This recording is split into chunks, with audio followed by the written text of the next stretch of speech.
Imagine training your entire life for one dream. You step into a stadium filled with 60,000 people, the lights shine, the anthem plays, your heart beats fast. But before you even touch the ball, you hear monkey chants.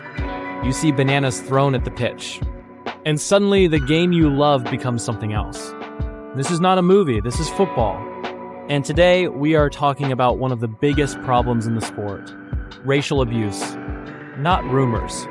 Not opinions, facts. Will explore why racism still exists in football, why some Argentine players have faced racism accusations, real-life examples that shock the world, and the uncomfortable truth nobody wants to say. Let's begin. Racism in football is not always loud. Sometimes it's subtle. Sometimes it's disguised as banter.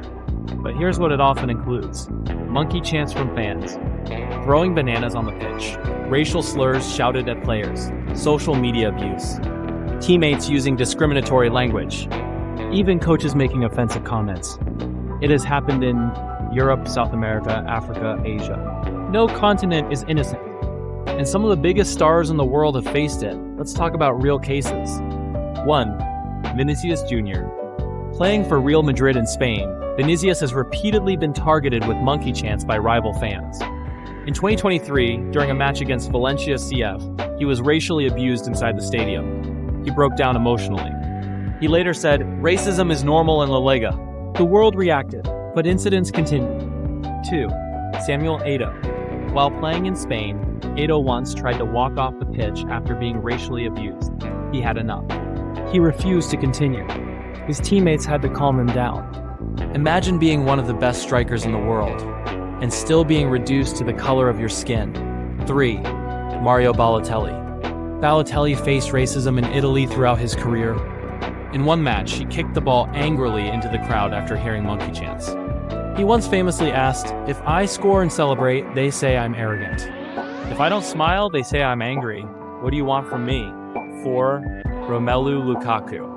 Lukaku was racially abused in Italy and also received discriminatory messages on social media after missing penalties. Racism is not just in stadiums, it follows players home.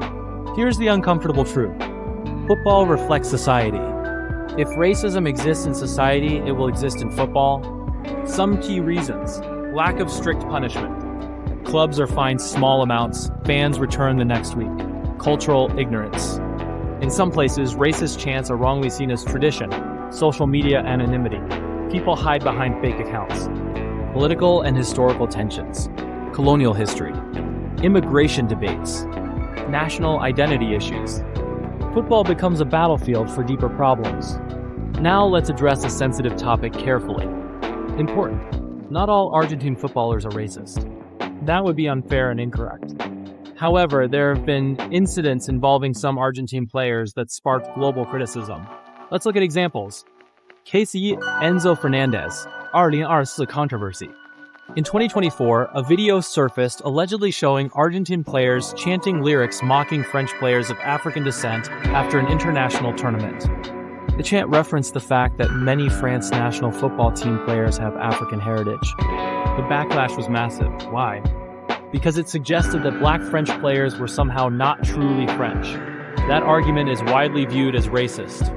The Argentine Football Association later faced criticism, and players issued clarifications. Case 2. Lionel Messi and past tension.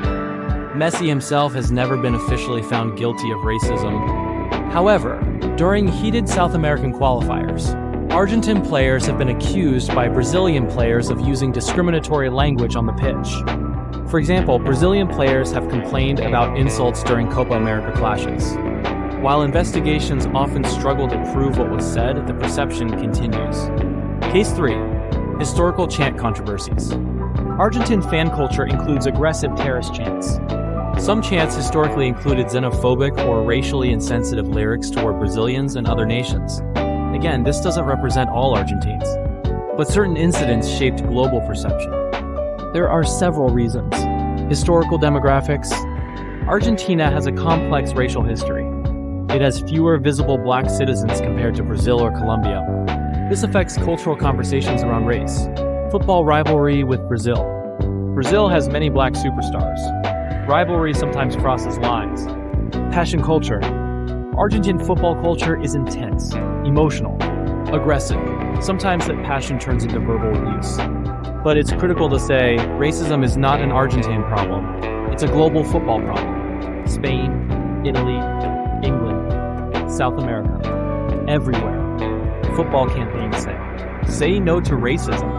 FIFA runs anti-racism ads.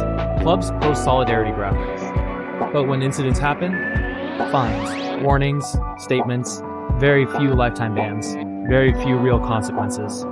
That's why many players feel alone. Here's what could actually help, moving beyond mere statements and into concrete actions that can truly make a difference. Automatic match suspensions for racist chanting. If racist chanting is identified, the match is immediately paused. If the chanting persists, the match could be suspended or even forfeited. This isn't just about fines. It's about hitting clubs where it hurts most, their competitive standing and fan experience. This would put pressure on clubs and fan groups to self-police more effectively. Stadium closures.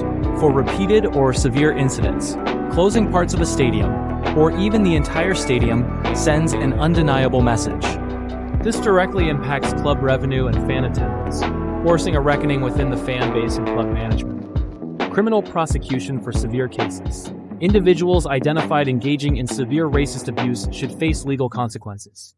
This means working closely with law enforcement to ensure that hate speech laws are applied within football stadiums. Stronger player education. Players, especially young ones, need comprehensive anti-racism education. This goes beyond a simple workshop.